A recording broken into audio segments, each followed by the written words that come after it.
Truth that sets free. Hope for your soul. Duck Facebook radio station.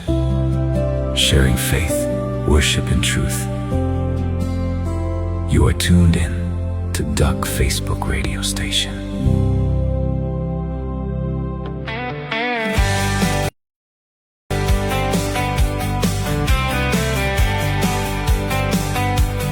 Loof die Here,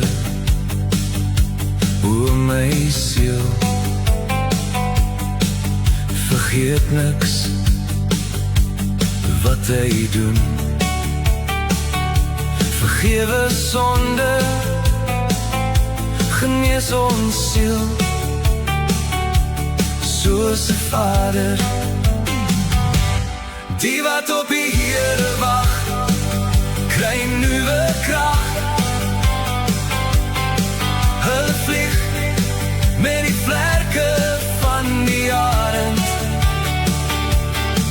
Hulle hardloop en word nie moeg nie.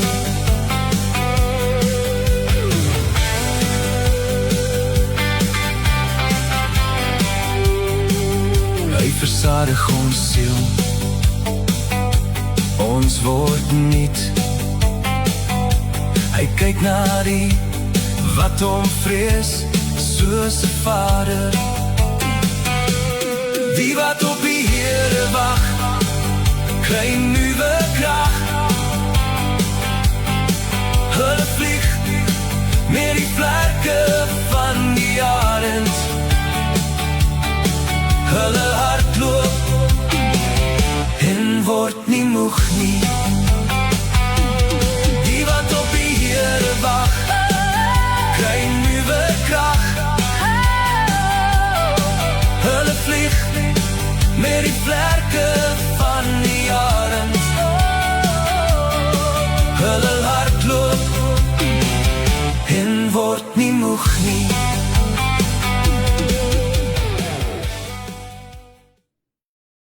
Goeiemôre en hartlik welkom by ons Sondag uitsending saam met Stanley, Karen en dan ook gesiggies, so die kleinspan kan ook nader skuif vandag hier op die Dak Facebook radiostasie waar jy bemoediging, aanmoediging en geloofsekerheid ontvang deur die goeie nuus van die Here Jesus Christus wat jou help om geestelik te groei.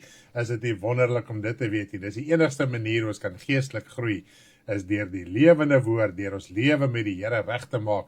En so kry ons die Gees van die Here, sodat ons wel innerlik lewend kan wees. Prys die naam van die Here van die leerskare. Nou mag hierdie uitsending vir jou tot seën wees terwyl ons saam vergader in die naam van die Here. Nou jy is ingeskakel by Dak Facebook radiostasie. Nou voordat ons voortgaan met ons program vanoggend, wil ek eers vir ons bid.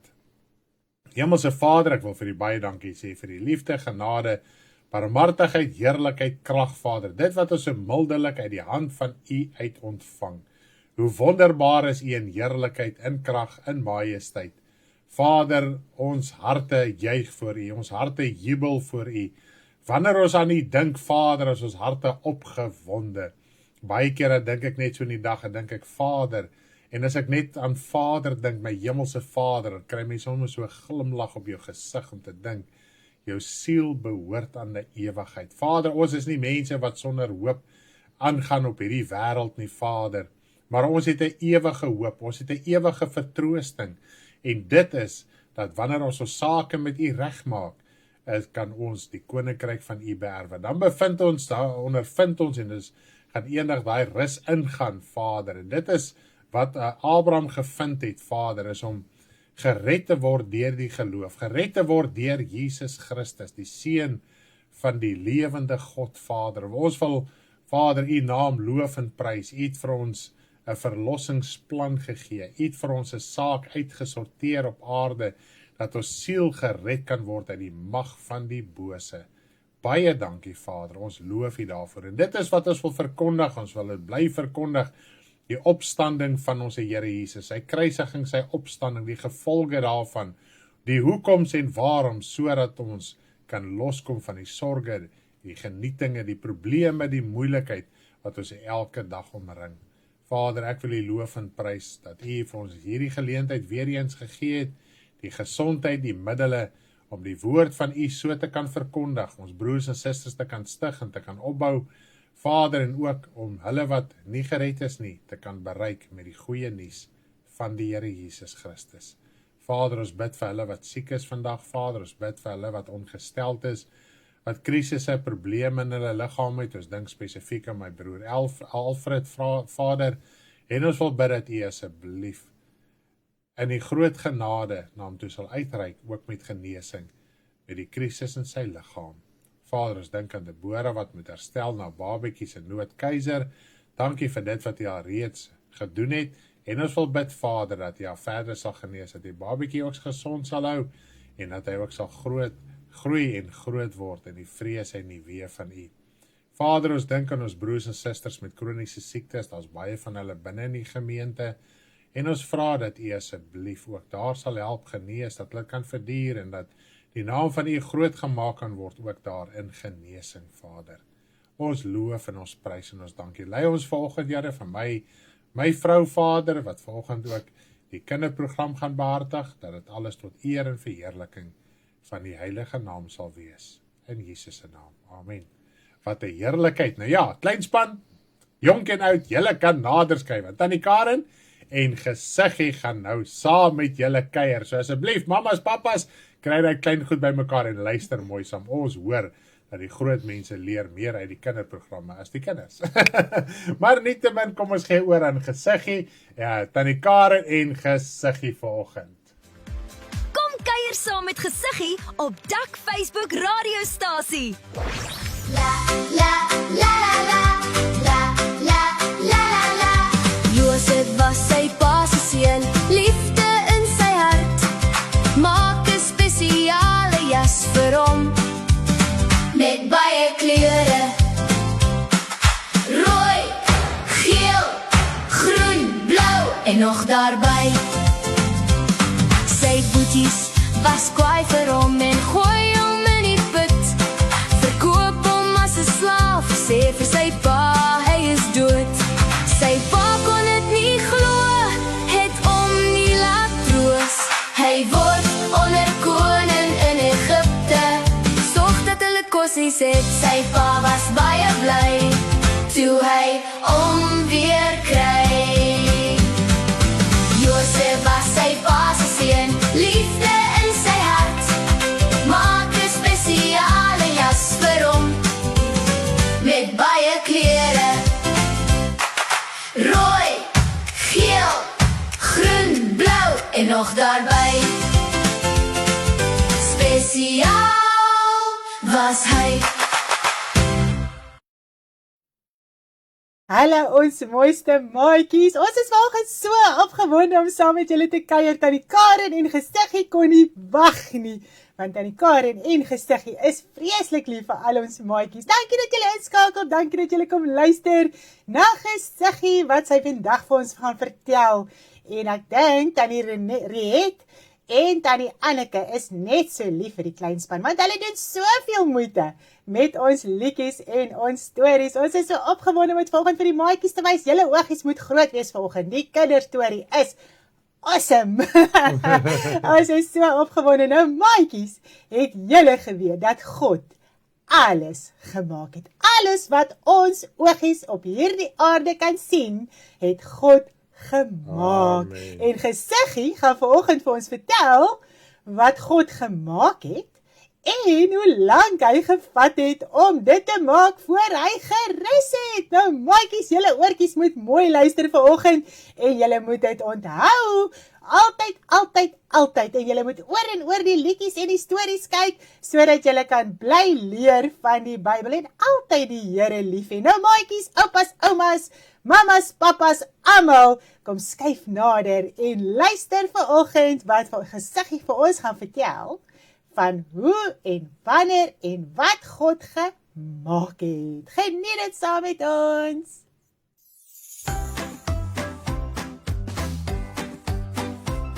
Maatjies, kom kuier saam met Gesiggie. Hallo my mooiste maatjies, dis weer so saam met julle te kuier. Geseggie kon nie wag nie. Maatjies, het julle geweet dat God alles op die aarde gemaak het? Ja, hy het.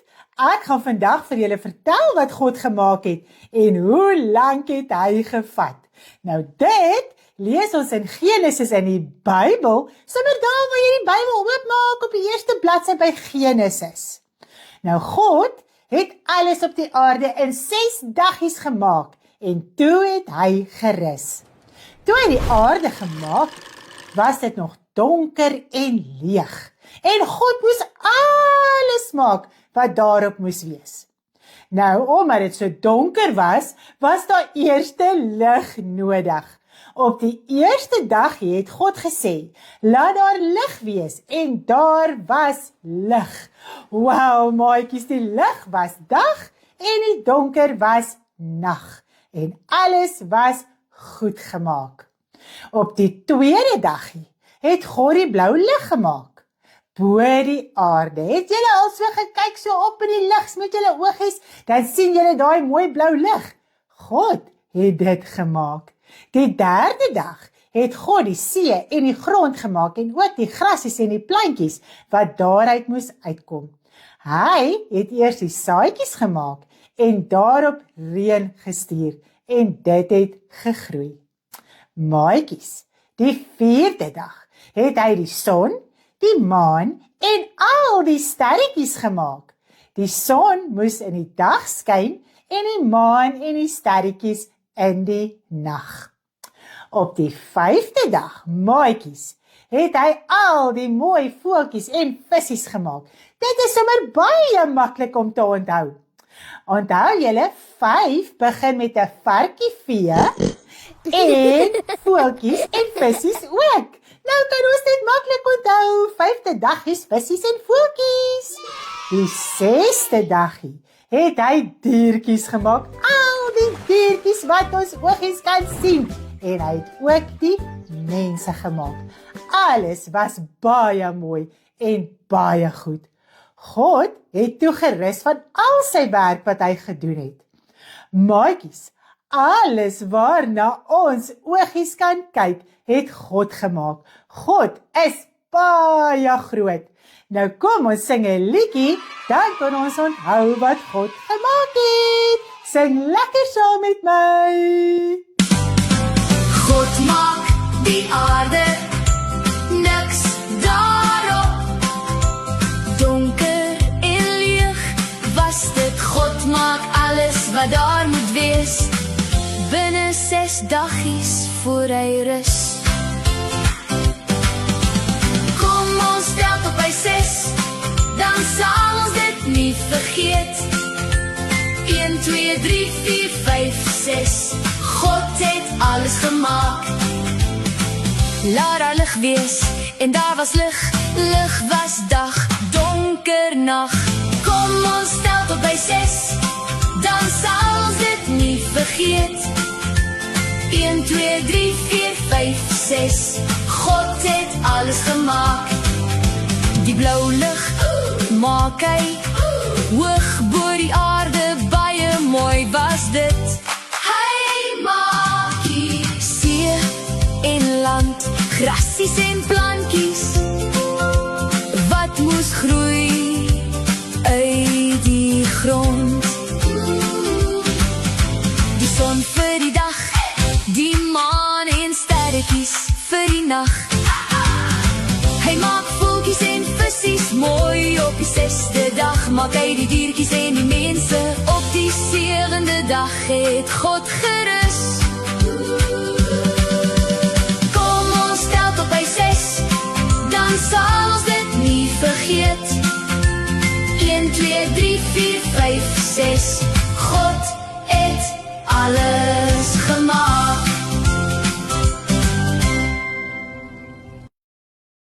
Maatjies, ons het nou vreeslik lekker saam met Geseggie geleer hoe en wanneer en alles wat God gemaak het. Ons gaan dit seker nooit ooit weer vergeet met hierdie mooi uitbeelding nie. Ek wil volgens vir my span sê vreeslik baie dankie. Juffrou Gesiggie lyk tog oulik, ag my moeder. En ons gaan weer saam met Gesiggie hierdie liedjie luister. Dat dit so lekker in ons verstandjies kan inbrand. En dan kan ons dit vir altyd onthou. Kom ons sing weer lekker saam met Gesiggie. God maak die aarde, niks daarop. Donker en leeg was dit. God maak alles wat daar moet wees. Binne 6 dagies voor hy rus. Kom ons tel tot by 6, dan sal ons dit nie vergeet. 1, 2, 3, 4, 5, 6. God het alles gemaak. Laat daar lig wees, en daar was lig. Lig was dag, donker nag. Kom ons tel tot by 6, dan sal ons dit nie vergeet. 1, 2, 3, 4, 5, 6. God het alles gemaak. Die blou lig maak hy hoog bo die aarde, baie mooi was dit. Hy maak die see en land, grasies en plantjies, wat moes groei uit die grond. Die son vir die dag, die maan en sterretjies vir die nacht. Hy maak voeltjies en vissies mooi op die 6de dag. Maak hy die diertjies en die mense op die 7de dag het God gerus. Kom ons tel tot by 6, dan sal ons dit nie vergeet. 1, 2, 3, 4, 5, 6. God het alles gemaak. Het julle net geniet, maatjies? Spring julle op en af op die beddens. Dis wat julle moet doen. Ons is so opgewonde en maatjies, julle moet vir mamma, papa, ouma, oupa, wie ook al vir julle videoetjies en liedjies en alles wys sê daar's op YouTube. Baie liedjies en al Gesiggie video's. Julle kan dit oor en oor kyk en so gaan julle alles leer van die Bybel. Die groot mense sê vir Tannie Karen, hulle leer nou so mooi saam met ons. Hulle het al vergeet wat alles gebeur het in die Bybel. So almal leer. So mamas, papas, oumas, oupas, kyk dit sommer saam met julle kinders. En daar is al baie liedjies. Luister dit, sing dit lekker saam, geniet dit lekker saam met ons. Dan kry julle sla. Wat? Dan kry julle sla as julle op die bed spring. Julle moenie sla kry Maar nie vandag nie. Dis tampoliens. Tampoliens. En ons gaan nou na die mure van Jerigo luister. As Tannie Karen hier afsit, weer eens gaan ons lekker na die liedjie luister. Julle moet saam sing.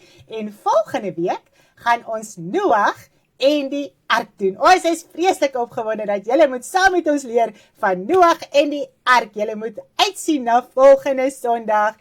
Ons sien julle weer, lekker weekie. Julle moet mooi bly en baie soet wees. Hoor julle? Okay, bye! God sê stap om Jerigo, om die stad van Jerigo, elke dag verby. Die priesters het geloop met trompette in hul hand. Al die mense het gevolg soos God beveel. Stap, stap om Jerigo, om Jerigo, om Jerigo. Stap, stap om Jerigo, soos God beveel. Blaas die trompet, loop nog een keer om. Vertrou op God, hy gee die oorwinning. Kom, 7 dae moes so loop. 1, 2, 3, 4, 5, 6. Die mure het gestaan, hoog sterk. Hulle het op God vertrou. Stap, stap om Jerigo, om Jerigo, om Jerigo. Stap, stap om Jerigo, soos God beveel. Blaas die trompet, loop nog een keer om. Vertrou op God, hy gee die oorwinning. Kom, op die 7de dag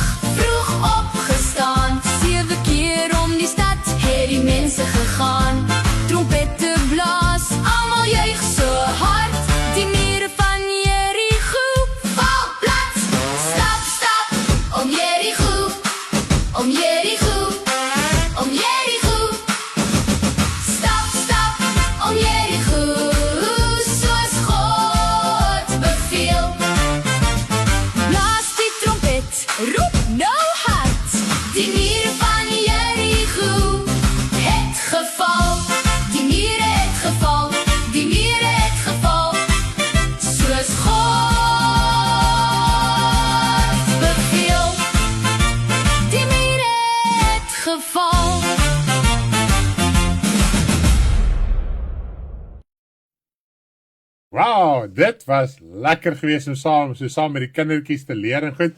En dit is net interessant, al die mammas en die pappas sê vir ons, hulle leer ook nou weer van die verhale in die Bybel. Ons ook wat dit moet doen, want dit is baie keer dinge wat 'n mens nie gereeld lees nie. So mens word mooi herinner ook deur die kinderbediening. So hooftrekke en ook, ek wil jou aanmoedig, as jou kind vra rondom hierdie saak, gaan lees dit in die Bybel en lees uit die grootmens Bybel. Die kinderbybel is baie keer so bietjie agterste voor en onderste bo. Gaan lees in die grootmens Bybel, die kinders verstaan baie meer as wat 'n mens besef. Nou ek het nou so 'n bietjie deur die kommentare gegaan terwyl Tannie Karen en Gesiggie so saam met ons gekuier het. Ag, julle is te oulik. Ja, dit is so, want die kinders op die bed, ja, juffrou Gesiggie is te koslik en die varkie vee is die oulikste, dit is verseker so. En ja, dan kan die kinders net as Gesiggie speel, mag hulle op die bed spring en op die bank spring, anders dan nooit nie, okay?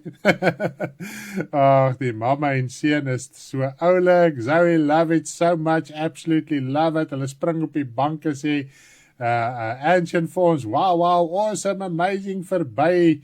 Ja, dit is so lekker om julle te sien wat sommer hier saam kuier, kry sommer hoendervleis, stunning, goeiemôre. Ag, dit is net 'n lekkerte om jou Sondag so te begin en met so opgewondenheid. Dit is 'n opgewonde liedjie, opgeruimde liedjie, dan maak dit die evangelie ook dit net soveel vir ons makliker. Ek wil dit net so noem terloops as jy dalk gewonder het. Dan net in die Bybelse tyd het hulle ramshorings gebruik. Dit is diere se horings vir blaasinstrumente. En baie keer as die Bybel daar vertaling is, nie in al die gevalle nie, mens moet altyd na die oorspronklike woord gaan kyk.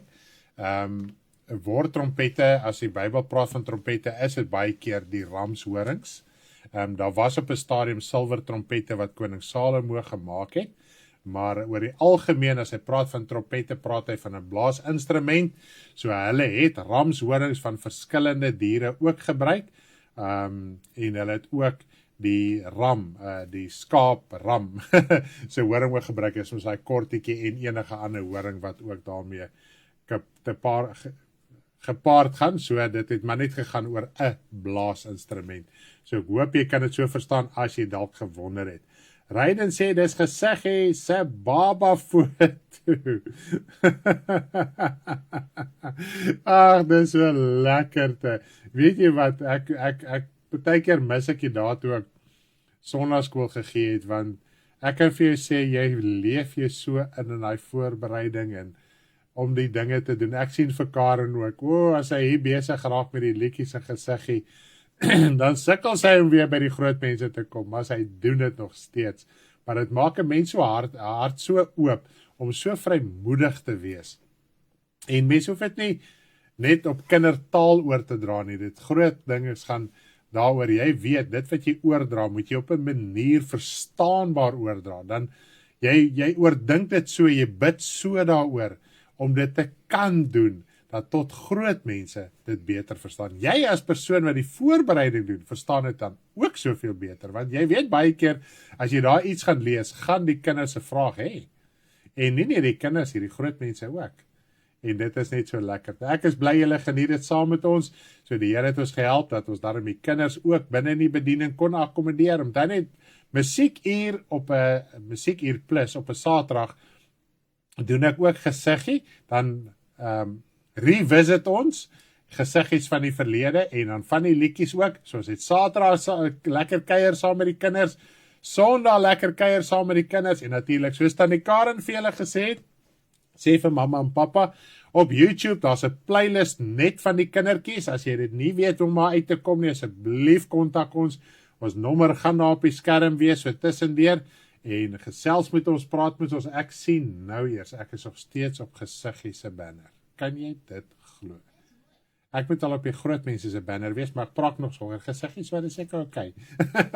Maar nietemin, so sê vir mamma en pappa, asseblief, hulle moet daai playlist in die hande kry, dan kan jy hulle Gesiggie, videoetjies, storieetjies oor en oor kyk, en die video en die liedjies, Tannie Karen is druk besig om almal te kan akkommodeer. Dit is net so amazing om dit te sien en te beleef. En nou gaan ons oor na die groot mense toe. Nou, ek wil vanoggend met julle praat oor interessante vers. Ons het die week eintlik met dinge te maak gehad, te doen gehad, en gesprekke gewees ensovoorts. En onmiddellik het hierdie een skrif in my gedagtes en in my hart opgekom. En ek moet net eers my notas hier op die skerm kry voordat ek aangaan. En dit gaan oor die ouers wat opgaar vir die kinders. Nou ek gaan die spesifieke vers vir ons lees. Ek wil hom sommer net hierso op die groot skerm kry, dat julle lekker saam met my kan lees. Ek wil nie jy moet agterraak vandag nie, want ek glo die Here kan vir ons ook ietsie met ons deel en met ons praat rakende hierdie skrif. En ons moet een ding verstaan, selfs as jy kyk in die Ou Testament, dit sluit die Nuwe Testament in, en enige geskrifte wat jy wel kry binne in die Bybel, dat mense het deur spesifieke dinge gegaan, hulle het deur spesifieke tydelike dinge gaan, vleeslike dinge. In dit was daar vrae, in dit was daar kwessies, in dit was daar situasies gewees, soos wat Paulus ook sê, God het ons gehelp sodat ons julle kan help. Hulle het op een plek die doodsvonnis oor hulle gehad, maar hulle het in God geglo wat hulle die dode kon opwek, want hy het besef sy bediening is tydsperk is nog nie klaar nie. En ons weet hy was op 'n stadium gestenig gewees, hy was vir dood agtergelaat, die disippels het gekom, hulle het vir hom kom bid, die volgelinge van die Here Jesus Christus, en die Here het hom uit die dode uit opgewek, en so kon hy aangegaan het met die evangelie. Maar hy het ook al die doodsvonnis oor hom gehad, meer as een geleentheid, en die Here het tot op die einde van die dag, hy het as ou man gesterf, en hy het ook as 'n martelaar wel gesterf. So, hulle het deur dinge gegaan, en in die dinge, en dit is baie keer die probleem wat ons as kinders van die Here het, wanneer ons sekere situasies beleef, tydelike probleme beleef, siektes beleef, allerlei dinge, elke dag se daaglikse dinge rondom ons, dan dis asof ons van dit af wil weghardloop, en ons self wil partykeer wil troos, soos vir die woord van die Here sê in Sagaria, hulle troos met wind. Nou ons het geleer in Efesiërs 4 vers 14, dat die golwe van die see, dit het deurgekom in ons Bybel lees die week, die woord van die Here sê, Johannes die doper was 'n persoon wat nie soos 'n riet deur die wind beweeg word nie, hy was standvastig. Nou sê die woord, alle winde van leringe gooi ons rond, want ons is nog nie standvastig en volwasse in die Here nie. Nou, toe dink ek aan die skrif in Sagaria 10 vers 2, wat hy van praat, julle troos met wind. Met ander woorde, hoeveel keer gaan ons deur dinge, dan gryp ons heel eers na die leuen, so ons troos onsself met die leuen, en dit slinger ons heen en weer, as wat jy standvastig onbeweeglik is, en geestelik uit jou saak uit leer, en dit is wat ons laasweek oor gepraat het. Wat in die skrif het vir jou, in jou situasie, vir jou so lewend geword, dat het 'n karakter in jou verander het, verlossing in jou teweeg gebring het, dat die woord so lewend geraak het. En lewend beteken jy verstaan dit en dit verander iets in jou wese. Nou dit is die doel van druk in ons lewe. Nou wanneer ons kyk na die Nuwe Testamentiese briewe, en veral ook Paulus se briewe, hy word die meeste beskryf in die Nuwe Testament, natuurlik weet ons Petrus, Jakobus, Markus, Lukas, Johannes, almal wat geskryf het deur dieselfde druk gegaan. Selfs Jakobus skryf daaroor, julle deelgenoot, ek is saam met julle in die drukking, ek is saam met julle in die benoudheid. Johannes skryf daarvan, Petrus skryf daarvan, Paulus skryf daarvan. En in die druk het die woord van God die heeltyd vir hulle bekend geword. Die woord van God het die heeltyd vir hulle lewend geword in hulle situasie, en daarom kon hulle dit neergepen het. Nou kan ek en jy daaruit leer. So ek dink, as ons daai konsep kan hê, in plaas net om te hoop vir die tydelike verlossing, die tydelike uitkomste, die tydelike genesing, om jou aandag net daarop te fokus, sê, Here, wat se verlossing moet in my lewe plaasvind? Wat moet ek uit die woord van U verstaan, wat my lewe so ingrypend kan verander, dat ek bruikbaar en nuttig kan wees vir U koninkryk, sonder om deur winde van leringe heen en weer geslinger te word, sonder om getroos te word deur al die versies wat elke dag na my toe gestuur word. Dit is troos met wind. Ons moet verstaan, dat moet iets lewend in ons word, en dit wat in my hart lewend is, dit wat in my hart my siel kan verander, my oortuiging kan verander, my insig kan gee in die woord, dit kan ek nalat verander. sodat hulle ook daaruit kan leer. Wanneer hulle in situasies is, wanneer hulle in dinge is, dat hulle kan verstaan, dit gaan oor die geestelike verlossing. En as ons kyk in Deuteronomium 8, dat God het gesê, ek het julle laat honger ly, ek het julle dors laat kry, sodat julle kan weet, om te lewe uit die woord van God. God het nie verwys in hulle tydelike drukking, sodat ek vir julle die tydelike uitkomste kan gee en die manne kan gee nie. God het juist gesê, die manne is daar om julle harte te openbaar, en die manne het hulle harte geopenbaar. Hulle het op 'n stadium gesê, die manne wat God vir hulle stuur, dit walg hulle, dit is walglike spys. Want is elke dag dieselfde manna oor en oor en oor. En dit is ook, en Jesus sê, hy is die ware manna wat uit die hemel uit neergedaal het. En baie keer voel ons die evangelie is boring, dis verveeld, want is die woord oor en oor en oor. Maar ons moet verstaan, jou siel moet daaruit lewe. Dit gaan nie oor tydelike uitkomste nie. As jy iets kan verstaan van jou siel wat moet lewe, dan moet verlossing kom. Jy sukkel dalk om iets te verstaan in die woord. Elke keer as ons daar praat oor bedien, is dit asof daar 'n opstand in jou is. Nou God wil daai druk van jou gebruik, om daai ding in jou lewe werklik te laat verstaan, want dit wat ek en my vrou bedien, ons verstaan dit van harte, want ons het dit al beleef en ons beleef dit elke dag, en so dra die woord ons deur, as ons na die lied luister wat ons geskryf het oor die 2 getuies, en as jy gaan lees in Openbaring 11 die 2 getuies, hulle leef uit die woord uit, ongeag die druk, die verwerping, die vervolging, die oorlog wat teen hulle is. En so as kinders van die Here moet ons daaruit leer. En Paulus het daaruit geleer, die ander apostels en disciples, en kinders van die Here in die vroeë kerk het daaruit geleer, en daarom kon hulle dit vir ons neergepen het, dat ek en jy uit hulle woorde kan leer, soos wat dit die woord van God vir hulle lewend geword. Ons hoor uit Paulus se saak, nêrens, ek dink nou daaraan, nêrens ooit in enige van Paulus se briewe, het hy, as hy deur drukking gegaan het hy gehoop vir 'n tydelike verlossing nie. Hy het deur 'n druk gegaan, en ons gaan vandag daardeur kyk, met die hoop dat siele gered sal word. Siele verlos sal word. Mense tot inkeer kan kom, mense tot bekering kan kom. Nou ek gaan vir ons die 2 verse lees, en dan gaan ek vir ons 'n lied speel. My juk is sag, wat my vrou geskryf het, en dan gaan ons voortgaan met die bediening. Maar kom ons lees gou eers die versgedeelte, wat ek graag aan u wil voorhou, dan kan u dit bietjie begin oordink.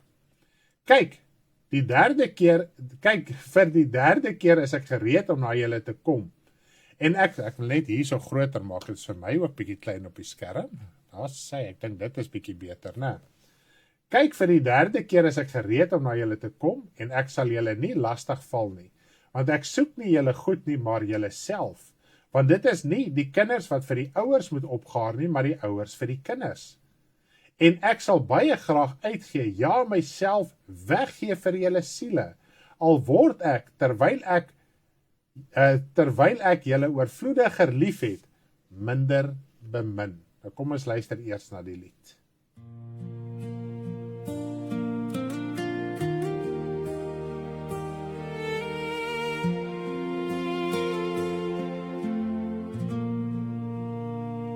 Kom na my toe, wie vermoeid en belas is.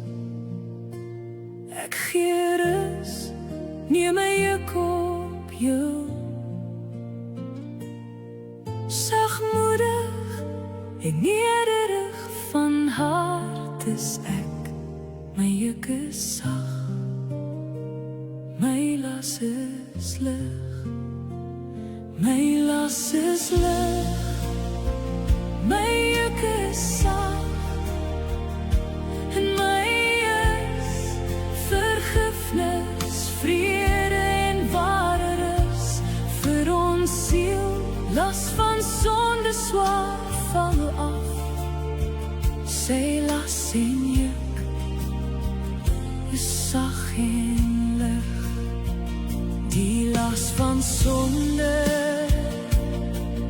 is zwaar, vrees vir die hel, altyd daar. Hy het gekom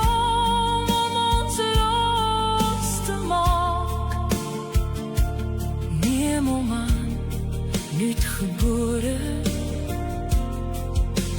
kind van God.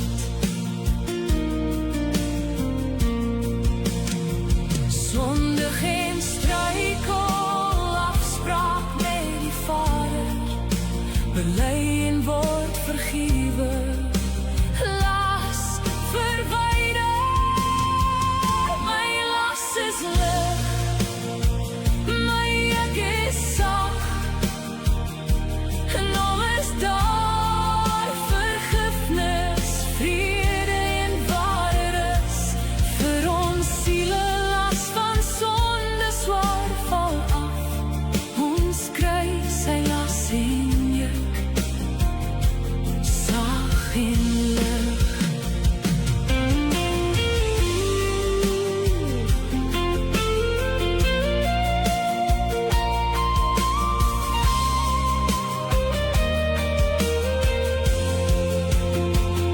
Hy is sagmoedig, nederig van hart, daarna moet ons streef om sonder sonde te leef.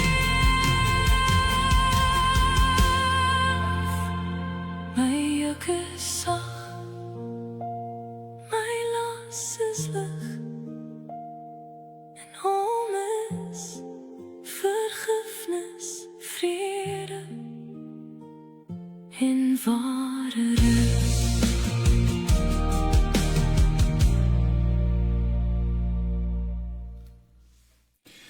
Prys die naam van die Here. Dit is 'n mooi herinnering rondom die feit van die saak, dat ons ons saak na die Here toe moet bring, en ons gaan vanoggend bietjie daaroor gesels. Die ouers wat vir die kinders moet opgaar, dit is 2 Korintiërs 12 vers 14 waaroor ek wil gesels vanoggend.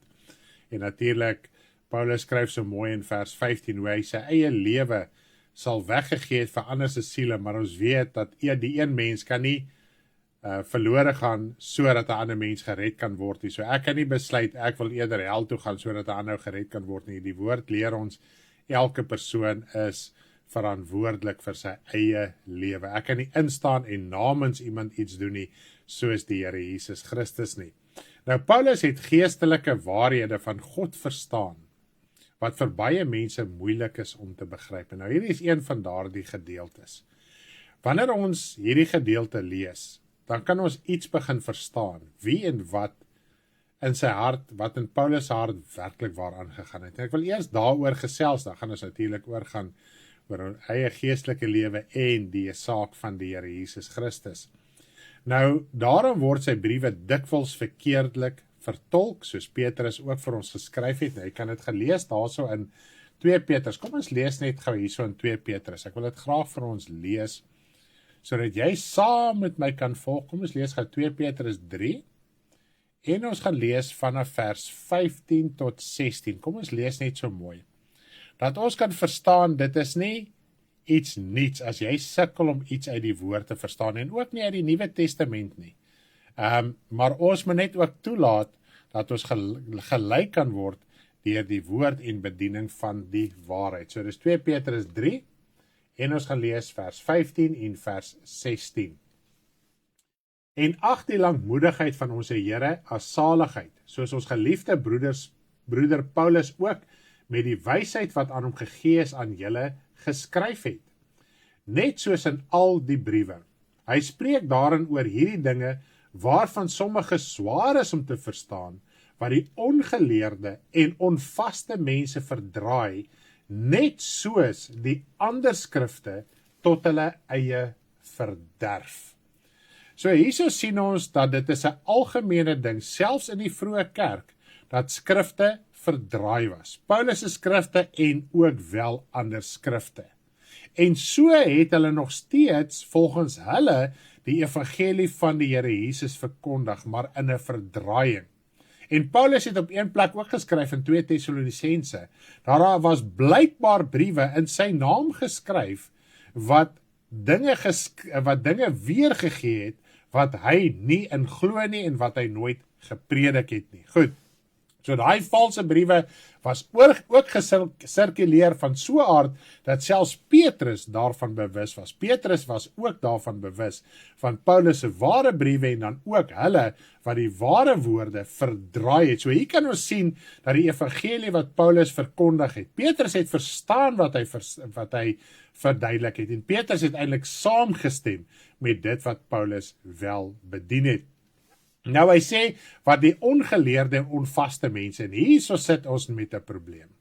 Want ons voel om geleerd te wees, moet jy na 'n vleeslike teologiese instansie gaan, soos 'n universiteit of 'n college, of wat die geval ook al mag wees. En deesdae is dan natuurlik legio, daar is honderde, dalk duisende sulke kursusse, wat jy kan loop, aanlyn, internet, ensovoorts.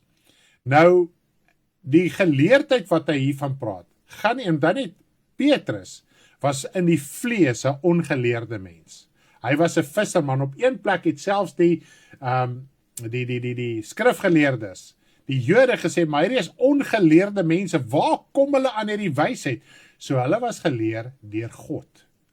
En in hulle beproewing, in hulle benoudhede, in hulle gehoorsaamheid aan die evangelie van waarheid en reinheid, het God hulle geleer. En onvaste mense, ons het mos nou gepraat oor die riet wat heen en weer beweeg word.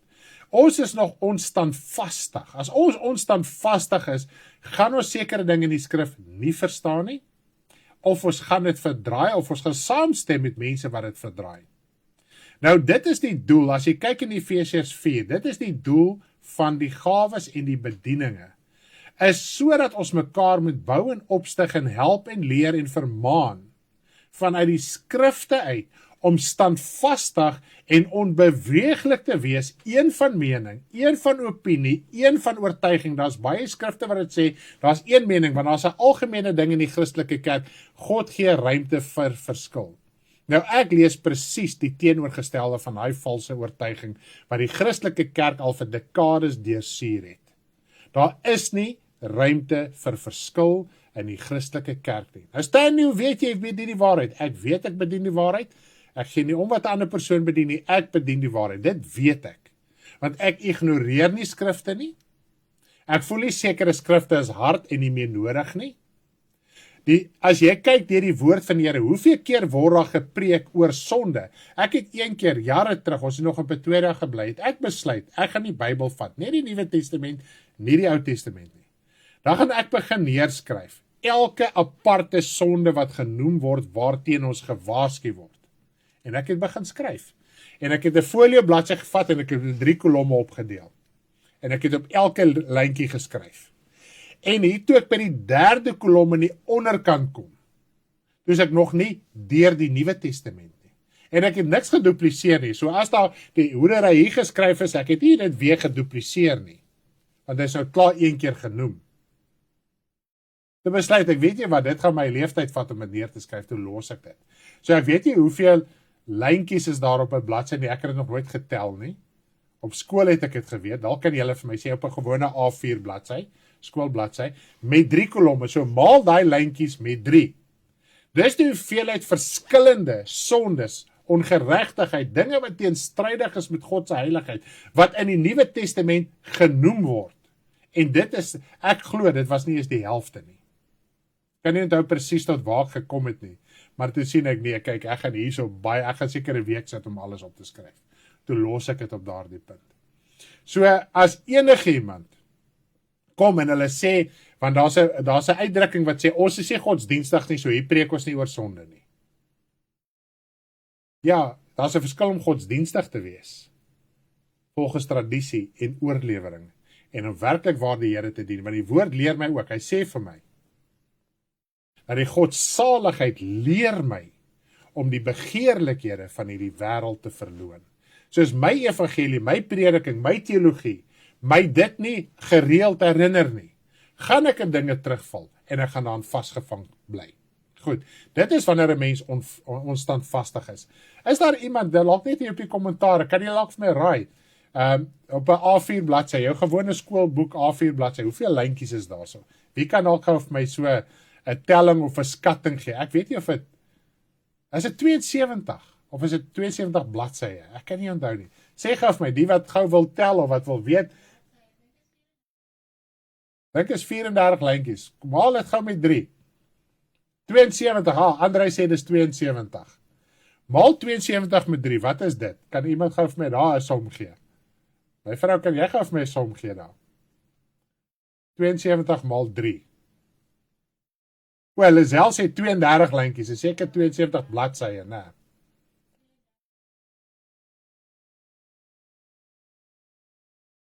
Wel, Andrei sê 3 kolomme is 72. Sê weer op Engeltjie.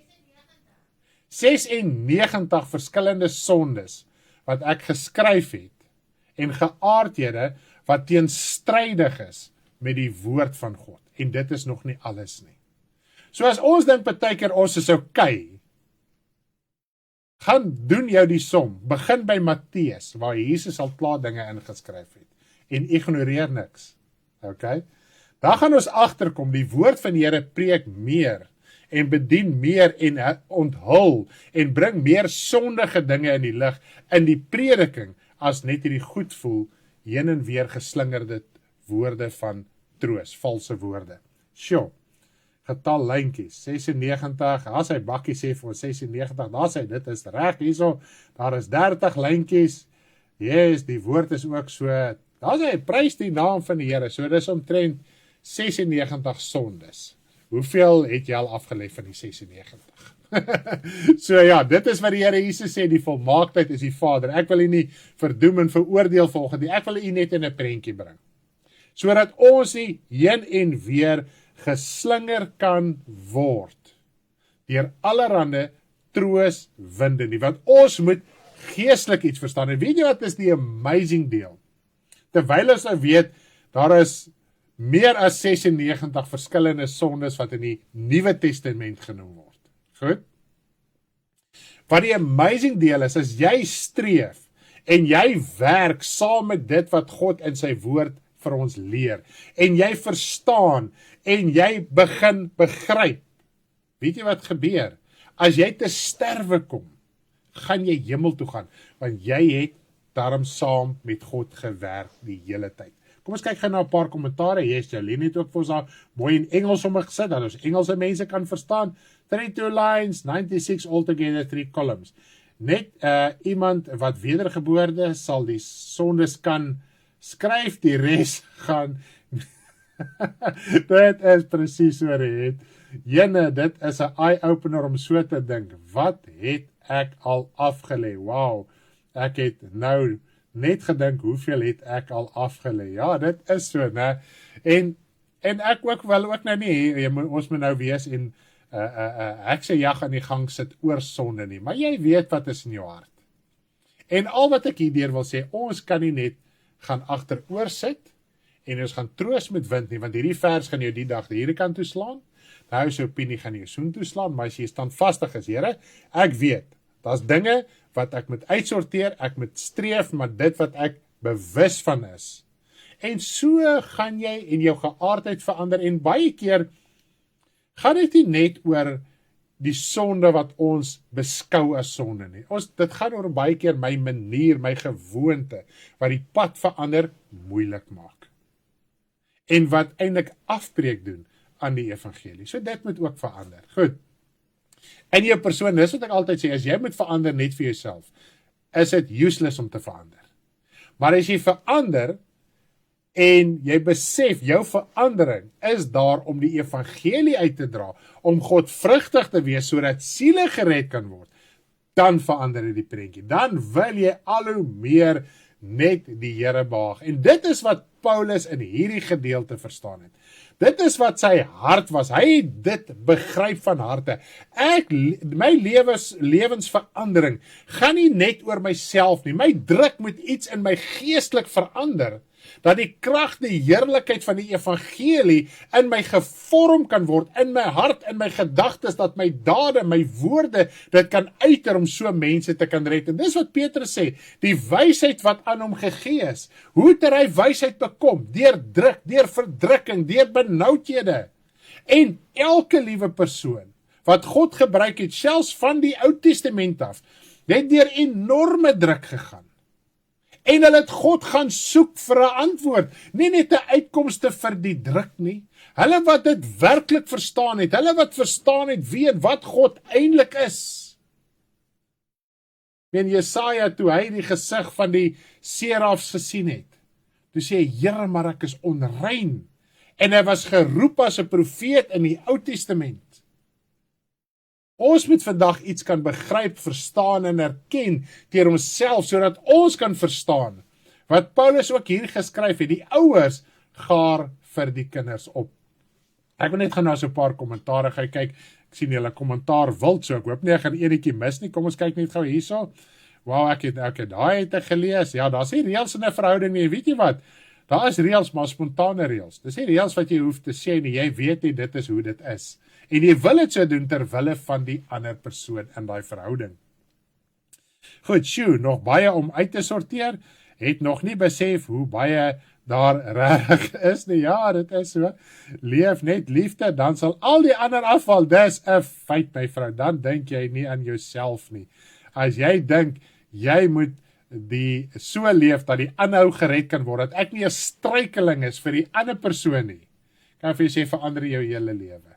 En jy doen dit ook met spontaniteit, want weet jy wat, dan wil jy dit doen. Dan is dit nie vir jou 'n reël op reël en gebod op gebod nie. Dan is dit, Here, ek wil my lewe neerlê. Ek wil myself offer. Ek wil iets doen. Ek wil hierdie ou lelike mens neerlê, sodat die koninkryk van U bevorder kan word. Ek wil U vandag net bemoedig en aanmoedig. Jy sondig net wanneer jy net aan jouself dink. Dit is so, as jy heeldag en dink ek moenie sondig nie, dan gaan jy ook dit nie maak nie. En as jy net besig is met jou eie begeertes en dinge en goeders, ek is nou in hierdie omstandighede. En weet jy wat is die scary deel? Weet jy hoeveel keer het ek dit van kinders van die Here gehoor? Nie 1 of 2 keer nie. Al die moeilikheid kom in 3's. Weet jy wat sy okkultiese uitlating is dit? Alle moeilikheid kom in 3's. Nee. Die Here Jesus gesê, jy is kind van God, gaan in verdrukking en druk wees tot die dag wanneer jy hierdie aarde gaan verlaat. Of dit hierdie dood of die wederkom is, dit maak nou nie saak nie. En dit is wat ons moet begryp. En hoekom voel ons dit gaan in 3's? Want ons dink soos die wêreld, ons redeneer soos die wêreld, en wat gebeur? Ons soek net eintlik uitkomste. Ek en my vrou was ook daar. Dan gaan dit goed, dan gaan dit sleg. Jy wil eintlik nie hê dit moet goed gaan nie, want dan wag jy al vir die sleg kom. Totdat ons werklik waarvan harte begryp het, my liewe land, dit gaan nooit oor die uitkomste nie. Dit gaan oor wat jy geestelik begryp, wat jou verlos, wat jou vry maak. Dan gee jy nie om oor, ek het op 'n stadium gesê, joh, ek het nodig dat iemand my weer bietjie sleg sê en teen my gaan en my vloek en skel en goeters, want ek het verstaan wat die woord sê, dat wanneer mense teen die woord, teen die evangelie is, dan verheerlik hulle God. Ek gaan soek dit nie moedswillig nie, natuurlik nie. Maar dan verstaan jy wat sy heerlikheid is druk. Here, wat kan ek geestelik hieruit leer? Wat kan U woord my leer? Dalk struggle jy om dinge in die woord te verstaan. Jou druk moet dit vir jou leer. En as dit vir jou leer, as jy weer sien, is jou omstandighede in any way gechange. Is dit in any way nie meer wat dit was nie. Want jy is so gefokus op die woord. Jy wil verstaan wat in die woord gaan. Jy wil weet waar daar staan. As ek hier voor die woord sit, ek lees en ek bid, ek sê, Vader, ek verstaan nie die woord nie, selfs met hierdie woord wat ek vir U voorberei het. Vader, hoe moet ek dit verstaan? Ek het tot op 'n stadium vir die Here gesê, Here, ek is nie waardig om hierdie woord oor te dra vandag nie, want dit is iets wat ons diep in ons harte moet begryp en uitleef. Nou vir Paulus was gelowiges nie net bekeerlinge nie. Hulle was sy geestelike kinders. Dis die verantwoordelikheid wat hy op hom geneem het van so 'n aard, dat hy gevoel het, hy is soos 'n vader wat vir 'n gesin moet sorg. Hy het dit op niemand afgedwing nie, maar hy het wel sy hart aan hulle bekend gemaak. Die feit dat Paulus baie keer dinge geskryf het, was nie om mense te intimideer of sleg te voel nie. Dis wat hy op een plek ook sê. Dis nie my doel nie. Ek wil net vir julle iets aan die lig bring. Maar omdat die mens vleeslik is, omdat hy nie verstaan nie, word baie van die dinge verkeerd vertolk en geïnterpreteer. En baie voel Paulus het 'n ego-probleem gehad. Hy wou ook baas gespeel het, soos wat die beskuldiging wat hulle teen Moses gegooi het. Maar hulle het iets verstaan van harte. Hulle het 'n opgewondenheid, 'n dringendheid in hulle hart gehad. Mense verstaan, daar's 'n koninkryk, daar's 'n hemel, daar's 'n geestelike wêreld. Dit gaan nie net oor hierdie dinge nie. Dit was elkeen se saak hoe hulle dit aanvaar en daarop gereageer het. Dit is vir ons nagelaat in verskeie skrifte. Nou ek wil so 4 verse vir jou lees. Net om jou iets te wys, sodat ons by die hart kan uitkom, dat ons iets in die hart vandag kan verstaan. Vandag praat ek nie net oor uiterlike gewoontes. Ek wil vandag praat oor die hart. En dis wat die Here Jesus gesê het, op 2 geleenthede. As die hart uitgesorteer is, dan kom hierdie uiterlike dinge ook sommer net outomaties reg. Nou die eerste skrif wat ek vir jou wil voorhou is 1 Korintiërs 4, vers 14, kom ons lees gou daarso. 1 Korintiërs 4, vers 14 en vers 15. Ek kan net gou op my skerm kry. Want al sou julle 10.000 tugmeesters in Christus hê, dan het julle tog nie baie vaders nie, want in Christus Jesus het ek julle vader geword deur die evangelie. Ek vermaan julle dan, word my navolgers. Ek het vers 15 gelees, nie vers 14. Kom ek lees vers 14. Ek skryf hierdie dinge nie om julle te beskaam nie, maar ek vermaan julle as my geliefde kinders. So hier kan ons sien, hy het nie gevoel, hierdie is net 'n kind van die Here nie. Hy het nie net gevoel, is my medebroer en suster nie, want dan kan ons maklik afgestomp en koud raak. Hy het besef, maar hierdie is my kind, hierdie is my verantwoordelikheid. En hy het nie vir hulle gesê, nou moet julle my vader noem soos die Katolieke Kerk te doen nie. Hy het iets van sy hart aan hulle probeer openbaar maak. Hy was ook nie in die plek van God die Vader of die Here Jesus Christus nie. Hy het net vir hulle iets probeer sê op 'n praktiese vlak. Nou kom ons lees gaan nou in die volgende skrif. Ek gaan sommer terwyl ons in Korintiërs is oorspring na 1 Korintiërs 9 vers 1. Kom ons lees gou daarso. 1 Korintiërs 9 vers 1. Is ek nie apostel nie, is ek nie vry nie, het ek nie Jesus Christus ons Here gesien nie, is julle nie my werk in die Here nie. So, hy het nooit dit gevoel, wel ek het jou in die evangelie verkondig, jy moet nou sien en kom klaar nie. Hy het 'n saak, 'n verantwoordelikheid in sy hart opgeneem. En dit is wat ons moet verstaan. En dan die volgende skrif wat ek vir julle wil lees is 1 Tessalonisense 2 vers 11. Hoe ons, soos julle weet, net soos 'n vader sy kinders, elkeen van julle vermaan en bemoedig het. Nou, ek wil dalk, voordat ek aangaan, dink ek gaan ek gou hierdie volgende skrif uitklaar. Terwyl ons op die punt is, nou hier kom Paulus en hy het vaderskap, verantwoordelikheid, aanvaar. Want hy het sy roeping ter harte geneem. Hy het nie gevoel dit is 'n las en is 'n gedwonge saak nie. Hy wil dit doen. En hoe neem ons geestelike verantwoordelikheid op? Teenoor medebroers en susters. Of gaan dit net oor my omstandighede wat moet verander?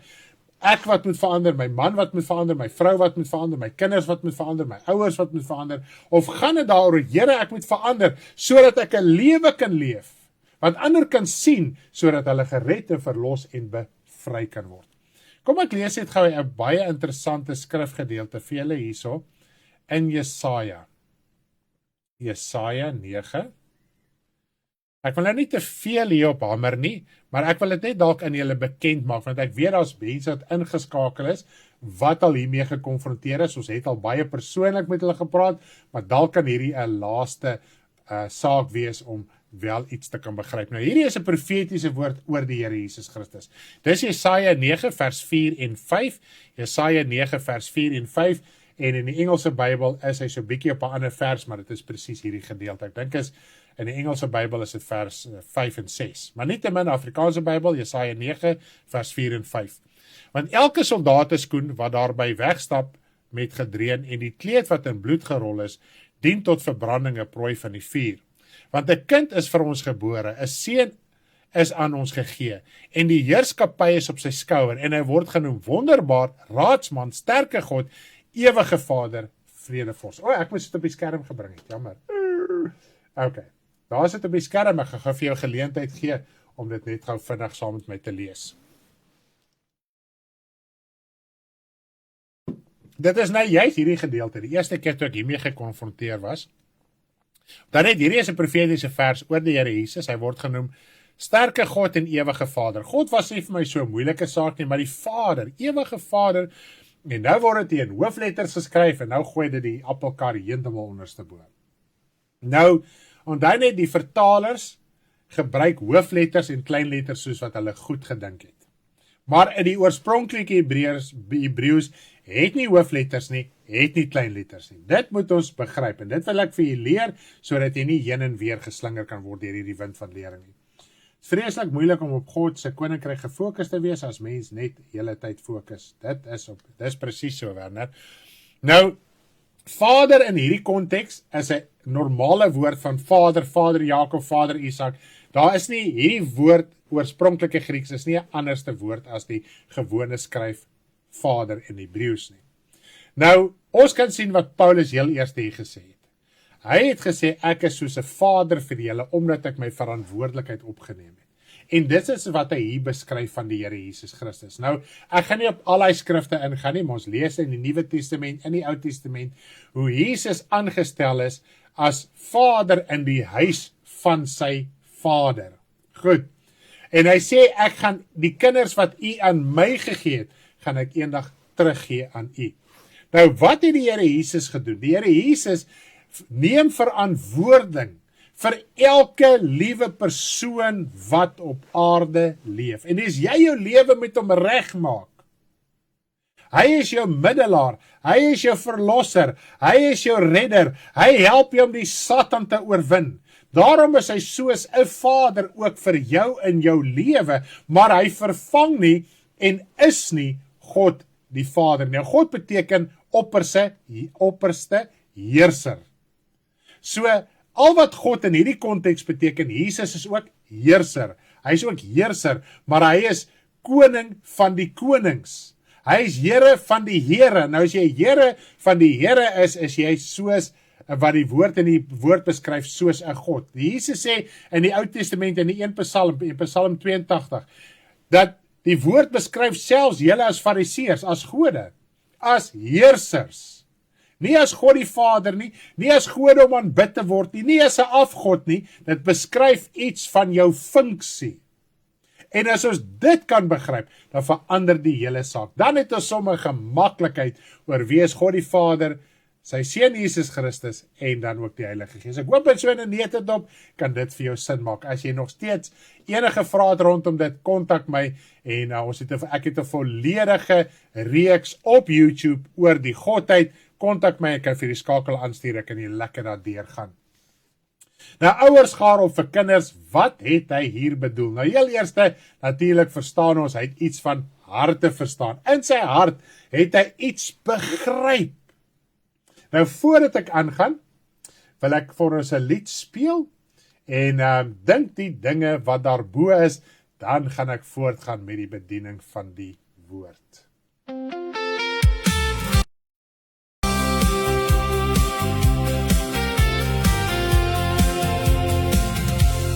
Ons is saam met Christus opgewek. Deur die Gees soek na dit waar hy is. By die krag van sy Vader in sy heerlikheid.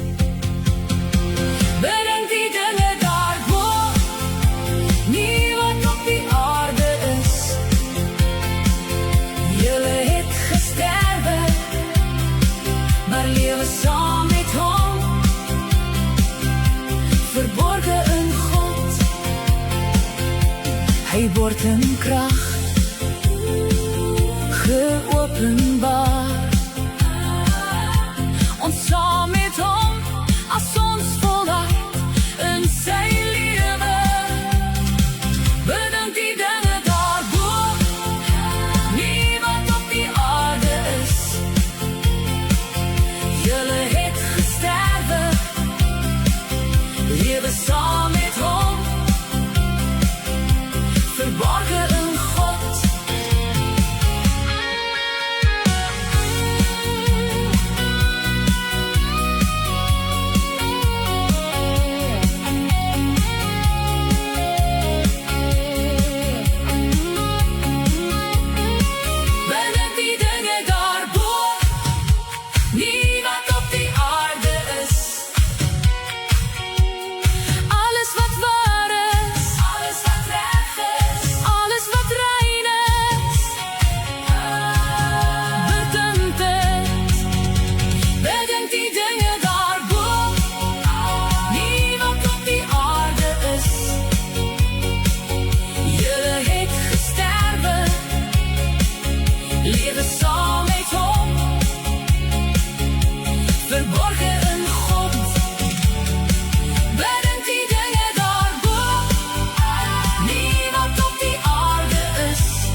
sukkel om die dinge te bedink wat daarbo is, wil ek gou vir jou 'n praktiese voorbeeld lees. Ek gaan sommer net hier, terwyl hier die Bybel hier oop voor my lê, gaan ek jou gou ietsie leer.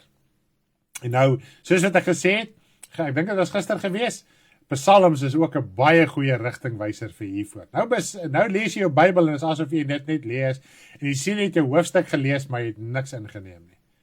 En die manier om jou gedagtes te kry, waar dit moet wees. Ek gaan sommer 1 Korintiërs 16, ek het nie spesifiek hier oopgemaak nie, ek het maar nog hier oopgelê, omdat ek die skrif in 1 Korintiërs 15 gelees het. Nou ek sal so lees. Sê, Here, ek wil nou uit skrif lees. Ek praat met die Vader. Sê, Vader, ek wil nou uit hierdie skrifgedeelte lees. Ek trek nou by 1 Korintiërs 15 vers 16. En kom ons lees dit. Wat die insameling van die heiliges betref, moet julle ook so doen, soos ek vir die gemeentes van Galasië gereël het. Ja, Vader, ek sien dat hoe Paulus hier geskryf het, die insameling, so dit is seker die geldjies waarvan hy gepraat het, moet gebeur soos wat hy dit gereël het. Vader, wow, hierdie is amazing om dit so te sien. Kom ek lees verder, dan lees jy dit. Op elke eerste dag van die week moet elkeen van julle op sy sit en opspaar na mate sy voorspoed is, sodat die insameling nie eers plaasvind as ek kom nie. Wow, ek sien hierso Vader, hier's 'n woord iets na mate julle voorspoed. So dit beteken, is dit reg so Vader, as ek so dink, dat soos wat my voorspoed is, as ek nou 'n bietjie meer gekry het, dan moet ek so 'n bietjie meer gee, as ek minder gekry het, kan ek minder gee. So ek hoef nie sleg te voel, lyk by ek hoef nie sleg te voel hieroor nie. Ja, Vader, is amazing om so daarom te dink, wat u woord my leer. Kom ons lees vers 3. En wanneer ek aangekom het, sal ek hierdie persone wat vir julle goedkeur met briewe stuur om julle gawe na Jerusalem te bring. En as dit die moeite werd is dat ek ook gaan, kan hulle saam met my reis. So Vader, ek lees nou hierso, as daar genoeg geldjies is, kan ek saam gaan. As daar nie genoeg is, sal ek maar moet bly. So lees jy die Bybel. Ek kan vir jou sê, jou mind, jou gedagtes, jou hart verander geheel en al. Jy het nie nodig om voor 'n mens te sit nie, jy het nie nodig om na 'n Bybelstudiegroep toe te gaan, na 'n selgroep te gaan, om dit te kan doen nie. Ek kan vir jou sê, hierdie is nou maar eintlik 'n moeiliker gedeelte om so te lees, maar mens kan dit tog doen. Vat Matteus 5, 6 en 7, lees dat deur, sê Vader, ek raak nog kwaad vir mense. Ek verwens nog mense as ek daar lees, as ek my broer sê Raka en Here, ek is so skuldig, ek is so jammer hieroor. Maar ek aanvaar wat u woord vir my leer. Ek sukkel nog nie meer en ek sukkel nou, Sunny bly my kwaad maak daar by die werk en nou Jannie, my broer, die man, hy bly my moeilikheid gee. En ek voel maar bitter teenoor hulle. En nou leer die woord my, as jy nou daar nie Onse Vader lees, Matteus 6, as ek nie gaan vergewe nie, gaan hy my nie vergewe nie. Ja, dit is verskriklik, Vader. En ek wil sommer dit uitsorteer met u. Dit is hoe jy die dinge begin bedink wat daarbo is. Is dit nie amazing nie? Maar ek is so opgewonde as ek daaraan dink. Want dit voel of ek met my vel uit wil bars soos ek hier sit. Wow, baie dankie, daar gaan verseker so doen van nou af. En as jy sukkel met die Nuwe Testament, gaan Psalms toe. Wat 'n Psalm wat jy sommer ken, enige Psalm. Maar nou net hierdie, want hy net, ons moet een ding verstaan, die Ou Testament, dis wat my vrou ook gister gesê het. Moenie stiek op die wraak nie. Want dan net in die Ou Testament was daar wraak in die vlees gewees, want as 'n Ou Testamentiese saak, hulle vyande was vleeslik. Die Here Jesus kom leer ons, die vyand is nou nie meer vleeslik nie. Maar tog as jy daar gaan deurlees, en jy gaan dit bidend lees, weet jy wat gaan gebeur?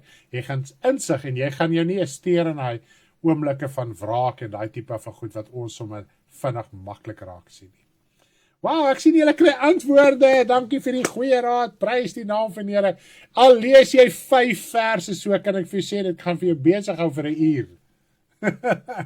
Want jy gaan bly teruggaan, en dan gaan jy aan goeters dink, en as jy weer op 'n ander plek gaan lees in die Bybel, en jy lees dit binnend, dan gaan die Gees jou herinner aan dit wat jy voorheen gelees het. Wow, Here, nou verstaan ek dit nog meer, en raak opgewonde voor die Here, sê Here, wow, ek verstaan dit nou, maak dit so sin, deel dit, raak opgewonde, deel dit met jou Vader, en hy sal sy heerlikheid in jou bly openbaar maak. Definitely going to read my Bible this way. En ek sê vir jou, dit verander jou gebed, want in Psalms, as jy kyk hoeveel dinge in Psalms geskryf is, die manier hoe sekere dinge geskryf is, my oor rek baie keer so groot, dink ek, Here, ek sal my lewe nooit so bid nie. Maar tog het hulle so gebid, hoekom? Want Dawid en al die skrif, Moses en Asaf, en almal wat 'n hart vir God gehad het, wat verstaan het waar gaan God se binneste, wat daai verhouding gehad het, selfs in die Ou Testament. Hulle kon dit geskryf het, want hulle was gemaklik met die Vader gewees. Amazing, leer elke dag, leer dit vir elke nuwe bekeerling. Daar sê, prys die Here, minder verse, meer aandagtig, daar sê Renet. Ons moet dus nie net probeer volstop met kennis nie. Verstaan eerder een vers, leef om, doen om, en leef liefde uit. Ek het gedink is meer ingewikkeld, nou weet ek, baie dankie, ek gaan dit absoluut try, dankie. Ek is so bly, julle gaan die Bybel so mooi lees. Leer om 'n normaliteit met die Vader te praat. Dis wat dit ook jou leer. Want nou het jy al geleer, jy praat nie net met Jesus nie, jy praat met die Vader, en dis die manier hoe 'n mens dit kan doen. Dan raak jy gemaklik, spontaan, sonder om disrespectful te wees. Ek meen, 'n kind het respek vir hulle ouers, het vrees vir hulle ouers, en tog is hulle gelukkig en spontaan en opgewonde, en hulle vat ook hulle kanse. Maar wanneer die ouer praat en die ouer sit die voet neer, dan staan die kind weer in lyn. Daar sê hy, sonder om wreed en al hy tipe van goed te wees en partydig te wees. Daar sê hy, dankie julle. Spreuke ook, dis reg, Werner, ek wou nog het Spreuke genoem het, baie dankie, dat jy my daaraan herinner het. Spreuke is ook soos Psalms baie wys het. Ja, julle kan Spreuke verseker ook doen. Prediker ook. En as jy swaarmoedig is, moenie klaagliedere doen nie, hoor. Maar dalk moet jy dit doen, dan gaan jy dalk net oorwinning kry. Maar nietemin, daar sê 'n lekker les vanoggend, sommer so prakties, vinnig so tussendeur. Dit is hoe ek my boodskap ook voorberei. Net so by the way. Nou, ek wil gou vir jou skrif lees. Ons bly mos nou by die punt van ouers gaar op vir die kinders. Wat het Paulus eintlik hierby bedoel? En ons kan sien duidelik uit die hele konteks, as jy die hele hoofstuk gaan deurlees, dit gaan glad nie oor tydelike sake nie. Want hy het gesê, ek het julle nie julle goed begeer nie. Ek het nie julle tydelike dinge begeer nie. Maar dat is iets wat julle vandag moet verstaan. Goed, kom ons lees gou die skrifgedeelte, net gou by al hierdie dele uitkom, waar wil hy by uitkom? 1 Johannes 4 vers 19, kom ons lees gou daar, 1 Johannes 4 vers 19. Ons het hom lief, omdat hy ons eerste lief gehad het. Nou soos hierdie vers, hy sê, Vader, U het my eerste lief gehad. Dit is waarom ek U lief het. Dit is wonderlik om daaraan te dink, Vader, U het eerste uitgereik na my toe, voordat ek uitgereik het na U toe. Nou, kom ons bly by die gedagte, die ouers het opgegaan. As jy die Gees uitgebore is God die Vader jou hemelse Vader. Natuurlik op aarde het ons ouers in die sin van man en vrou. 'n manlike figuur en 'n vroulike figuur, 'n ma en 'n pa. Maar geestelik het ons net 'n vaderlike figuur, dit is jou geestelike ouer. Goed. Nou, die Vader gaar vir ons in die hemele op. En die eerste ding wat hy vir ons opgaar is rus. En nou in die Ou Testament moes hulle die Sabbat oor en oor gemanifesteer het. Elke 7de dag en ook saam met die feeste moes hulle rus gemanifesteer het. So al wat rus Sabbat beteken is rus. Dis nie 'n magiese towerwoord wat jou in guns van God bring nie. Dis 'n daad wat 'n mens moet verrig. Goed, en dit gaan nie oor 'n daad in die vlees nie, want die wettiese Sabbat kan jy glad nie onderhou nie. Jesus het dit duidelik vir die Fariseërs gesê, en die priesters wat in die tempeldiens verrig het gesê die feit dat julle die babietjies besny en dat julle offer in die tempel, verbreek julle die Sabbat, want julle mag nie werk op 'n Sabbat nie. So hulle moes God gehoorsaam wees, maar hulle mag nie gewerk het nie. En Jesus wou iets vir hulle oorgedra. Dit het nooit oor die fisiese gegaan nie. Dit het oor 'n geestelike saak gegaan, want selfs in dit het hy gesê, Dawid het van die toonbrode geëet, waarvoor net die priesters mag geëet het. Die heilige brode. En hy was onskuldig bevind deur God. Nie dat God goed gekeer het en Dawid mag elke dag van die toonbrode geëet het nie. Maar Jesus wou iets oordra van Dawid wat iets verstaan het van God. En die priesters, terwyl hulle die tempeldiens verrig het, het hulle nie verstaan nie, alhoewel hulle dit gedoen het. So die Here Jesus het altyd verby die uiterlike gepraat, om vir ons iets oor te bring van die geestelike. En dis hoekom hulle Jesus verwerp het. Want hy het hulle nie geprys op hulle uiterlike dade nie, maar hulle oortuig van dit wat verkeerd is in hulle hart. So wat het God gedoen? God het uitgereik deur Jesus Christus vir hulle te stuur en ook vir ons. So die Vader het die ouer het eers uitgereik na ons toe met dit wat in die hemel is. Nou ons weet Jesus was verborge in die hemele, in die Ou Testament. Hy is eers in die Nuwe Testament geopenbaar toe hy in die vlees gebore was. So dis wat God opgegaar het en deur Jesus Christus ontvang ons rus. So al die manifestasies van rus in die Ou Testament kon eers 'n realiteit en 'n werklikheid geword het nadat die Here Jesus gesterf en opgestaan uit die dode. Die Heilige Gees is uitgestort. Toe kon die mens eers vir die eerste keer weer van na die sondeval die rus betree. Nou kom ons lees gou die skrifgedeelte in Matteus 11 vers 28 tot 30. Matteus 11 vers 28 tot 30. Kom na my toe, almal wat vermoeid en belas is, en ek sal julle rus gee. Neem my juk op julle en leer van my, want ek is sagmoedig en nederig van hart, en julle sal rus vind vir julle siele, vir julle vlees, vir julle omstandighede, nee, vir julle siele te midde van jou vleeslike saak. Want my juk is sag en my las is lig. Wat sy juk is, hoe is Jesus se juk sag en lig? En hoe moet ons van hom leer? Hy het nie sonde en ongeregtigheid gehad nie. Hy het sy Vader gesoek. So hy het hom nie vermeng met die dinge van die wêreld nie. En hy sê, kom leer van my. Julle harte kan ook in rus kom, al moet julle nog 'n tydelike werk doen, al het julle tydelike verpligtinge. Maar al moet jy die kinders versorg, jou werk by die huis is meer as die van jou man. Jy kan in dit rus kry. Jy het tale wat jy kan praat. Jy kan die Here in jou hart loof en prys. Die geleenthede, die 5 en die 10 minute partykeer wat jy het, partykeer 'n halfuur, wat jy voor God kan kom, spandeer dit konstruktief, as wat jy dit gaan probeer vind op 'n ander plek van sosiale media of TV of wat die geval ook al mag wees, of vleeslike ontspanning. Dit sluit man en vrou in. Goed, dit is wanneer ons rus kry. En God het hierdie rus vir ons opgegaar. Die Vader het dit vir ons opgegaar, en dis wat Paulus verstaan het. Hy het iets geestelik verstaan. En het gesê, ek kom met 'n geestelike saak, ek gaar op. Ek kry by mekaar. Innerlik, sodat ek dit vir julle kan meedeel. Ek het nie gekom om julle tydelike goed te begeer, of julle wil hê wat julle tydelik het nie, want ek het 'n roeping, ek het 'n saak aan voor God. Maar leer van my, as julle dit in julle omstandighede, in julle situasie kan toepas, kan daar oorwinning, daar kan verlossing, daar kan bevryding plaasvind. Is dit nie amazing nie? Ek wil gou nog 'n vers vir jou lees. Jakobus 4 vers 8. Jakobus 4 vers 8. Kom ons lees gou mooi daar. So Jakobus 4 vers 8. Kom ons lees eers van vers 7 en vers 8. Onderwerp julle dan in God, weerstaan die duiwel en hy sal van julle wegvlug. Nader tot God en hy sal tot julle nader, reinig die hande julle sondaars en suiwer die harte julle dubbelhartiges. Nou, wanneer ons hierna lees, die Here Jesus en God die Vader deur die Here Jesus bly na ons toe uitreik. Die Vader het sy seun Jesus gestuur, die verborgde skat, die verborgenhede, die skat wat hy opgegaar het, waardeur ons rus en vrede kan kry. Nou jy kan alleenlik rus kry wanneer daar vergifnis van sondes, verlossing ensovoorts plaasvind. Die sonde en die ongeregtigheid bring daai las.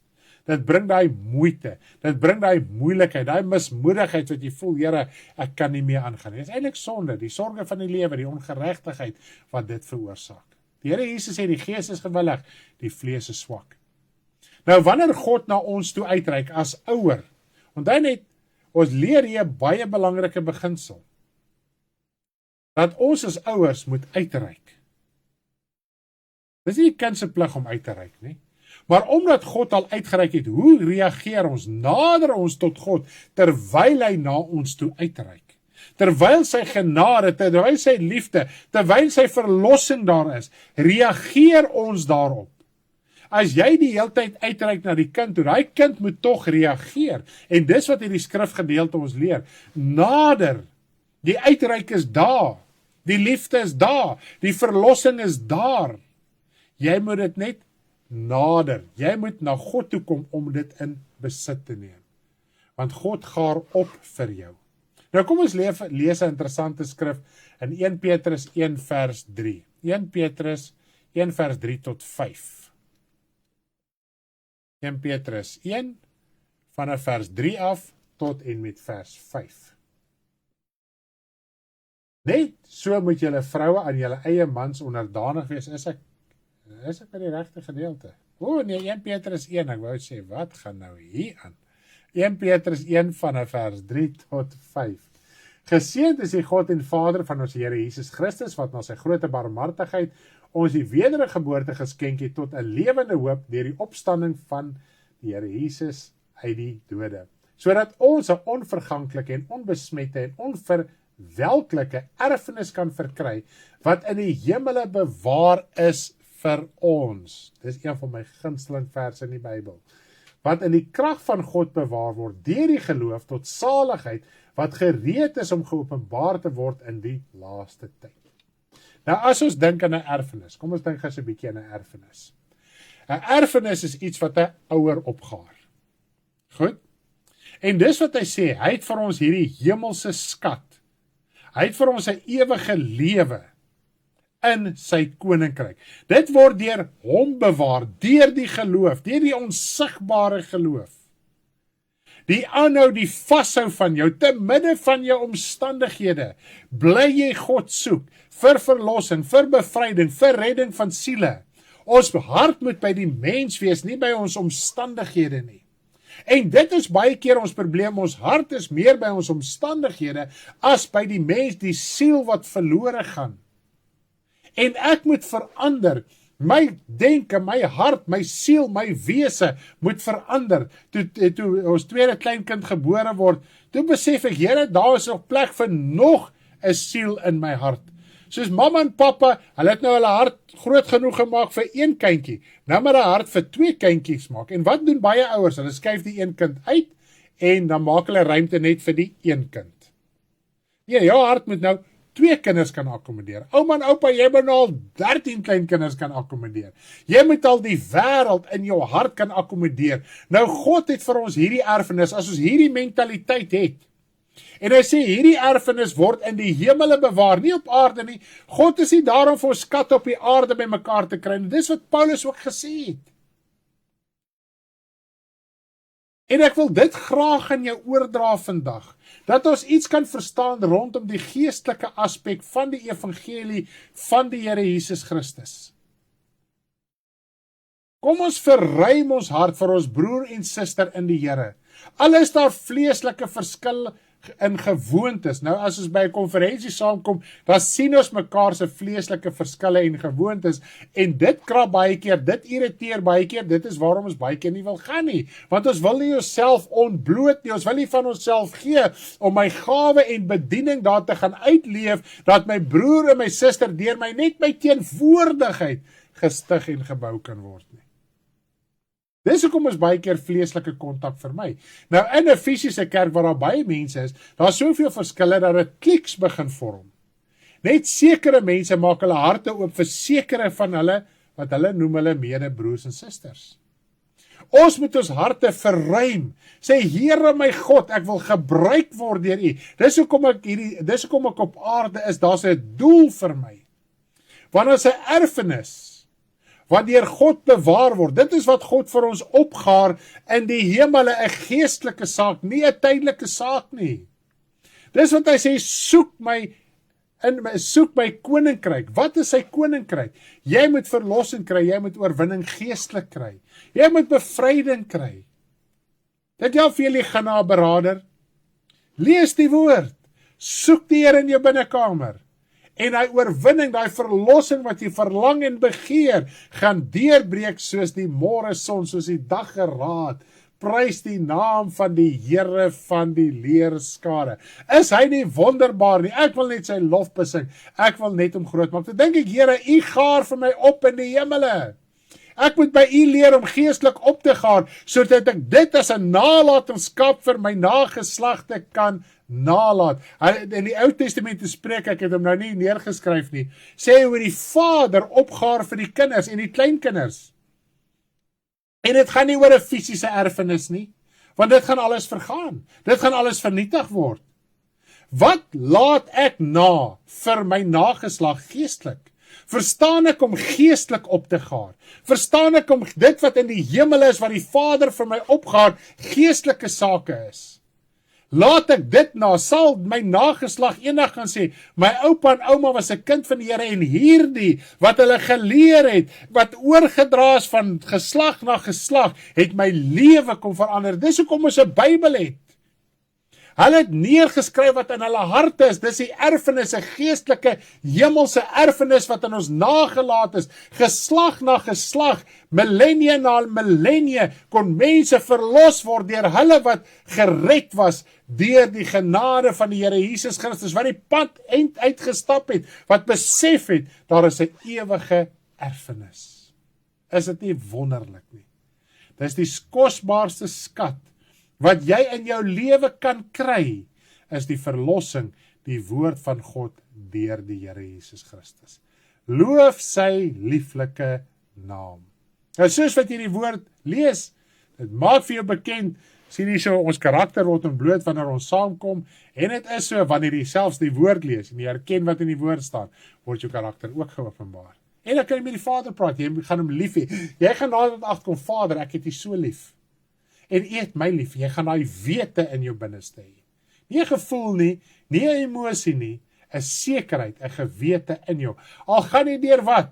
Vader, U is nou saam met my deur die Seun Jesus Christus in hierdie saak. Vader, wat is daar?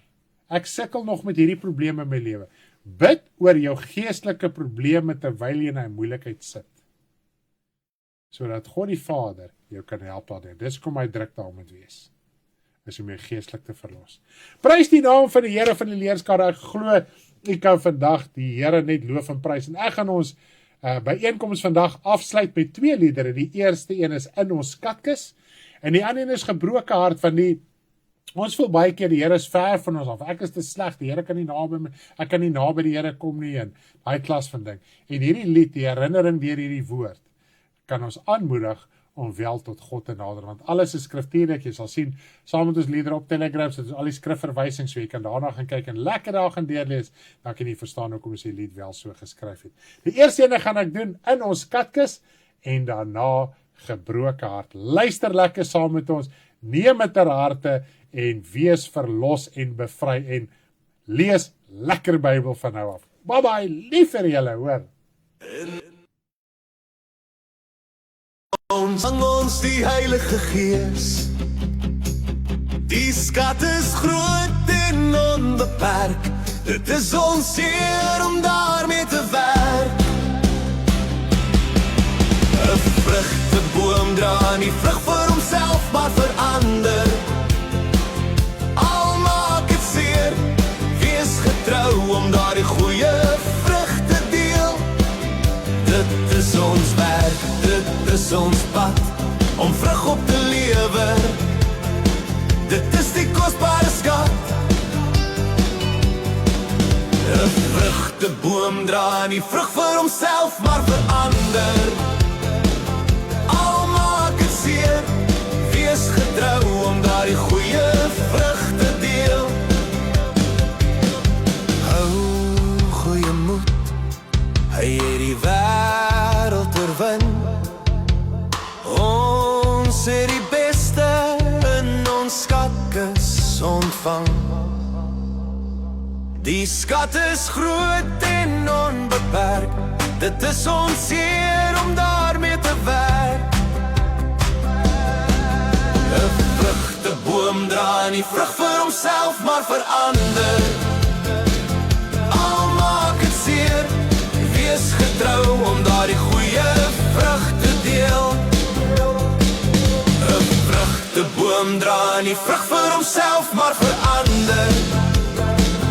Al maak het seer, wees getrou om daardie goeie vrug te deel.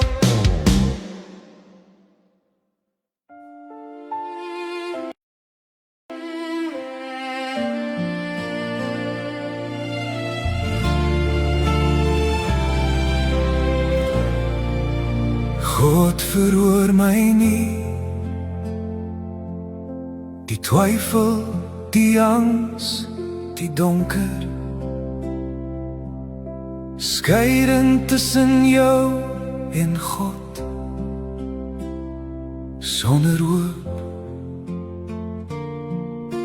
Mooi van buite, dood van binne, godsdienstig mooi, hart vol doodsbene. Helder skyn die lig van God in die hart. Deur wedergeboorte voor die skeiding verwyder, word sy kind vandag. Offer jou gebroke hart, bekeer, erken, roep uit, sy liefde uitgestrek deur Jesus Christus. Helder skyn die lig van God in die hart.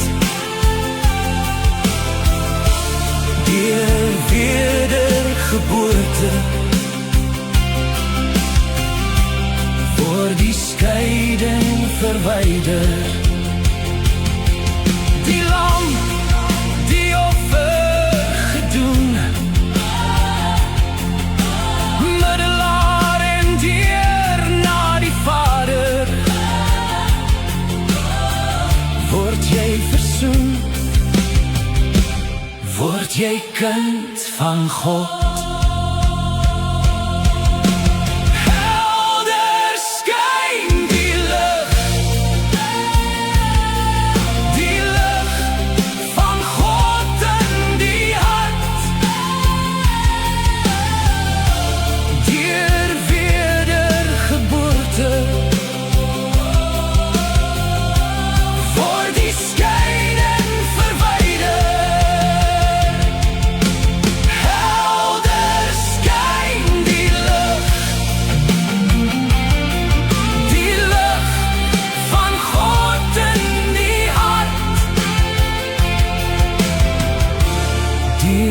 Wedergeboorte word die skeiding verwyder.